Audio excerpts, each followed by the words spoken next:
रामकृष्ण हरी चॅनलवरती सर्वांचं स्वागत. शेळी मेंढीला किंवा कोणत्याही जनावरांना हे पाणी तुम्ही कधीच पाजू नका. हे पाणी जर जनावर तुमचं पिलं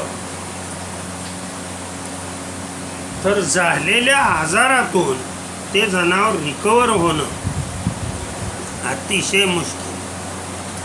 कोणतं पाणी पाजायचं नाही. तर ऐका पुढे. ऐक तरुणी उगीच वनवन फिरू नको. नोकरीसाठी फिरू नको, हमालीसाठी फिरू नको. शेळी मेंढी पालन करून मालक बनणे सोडू नको. र र र र माझ्या सजने ग तू, माझ्या रावजी ग तू, माझ्या सजने ग तू, माझ्या रावजी ग तू. तर आता पावसाळ्याचे दिवस सुरू होतील.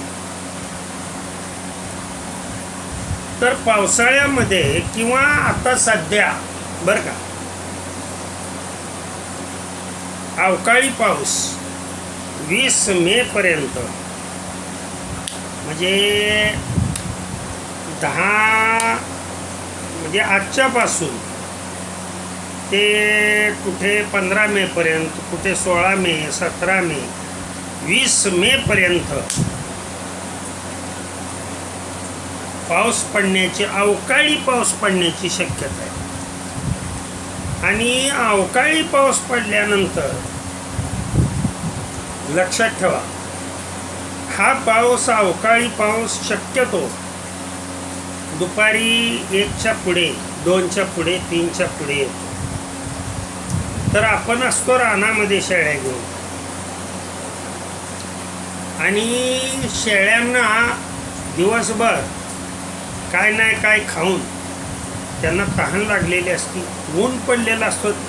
अवकाळी पाऊस पडतो म्हणजे काय, 1-2 वाजेपर्यंत भयंकर ऊन, आणि त्या टेम्परेचरमध्ये इतकी ताण लागलेली असते त्या शेळीला जर रानात असेल.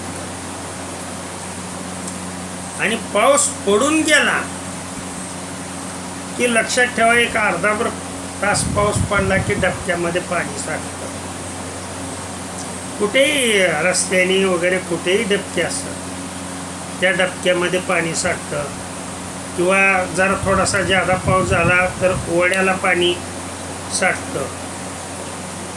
असं डबक्यामध्ये साठलेलं जर पाणी तुमच्या शेळ्या किंवा मेंढ्या पिल्या तर लक्षात ठेवा, साऱ्या गावाचे जंतू त्यांना देत आहे का तुमच्या, या तुमच्या शेळी मेंढीच्या पोटात गेल्याशिवाय राहणार नाही. मुद्दाम या गोष्टी सांगतोय. किंवा पावसाळ्यात सुद्धा काय काय वेळेला असं होतं की आपण दिवसभर 12 वाजेपर्यंत, 1 वाजेपर्यंत, 2 वाजेपर्यंत शेळ्या मेंढ्या चारत असतो, आणि पाऊस पडल्यानंतर पावसाचं पाणी असं साठतं.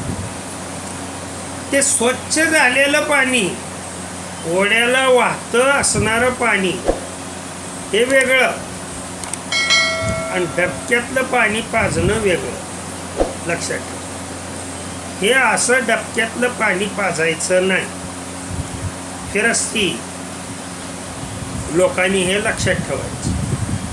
काही जण म्हणतील की सर आमच्या शेळ्या बंदिस्त असतात. काय, आमचा हा प्रश्नच येत नाही. तुमचा तर लय मोठा प्रश्न येतो. लक्षात ठेवा, मुद्दाम सांगतो या मी गोष्टी.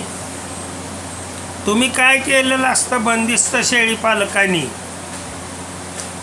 ते पाण्याचा जो बॅरल आहे किंवा ज्यामध्ये पाणी पितात शेळ्या मेंढ्या, ज्यामध्ये पाणी पितात,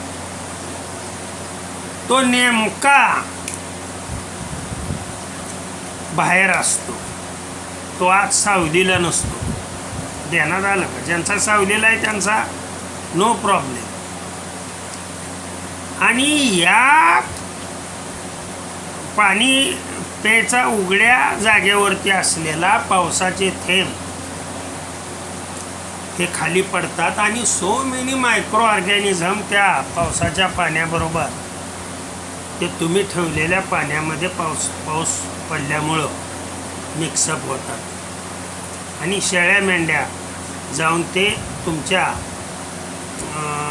ह्याच्यामध्ये जिथे पाणी प्यायला ठेवलेलं असतं तिथलं जाऊन पाणी पितं. तर पाऊस पडल्या लक्षात ठेवायचं की अशी जी भांडी आहेत की जिथे पाणी साठून राहणार ती भांडी लगेच रिकामी करायची आणि नवीन पाणी भरायचं.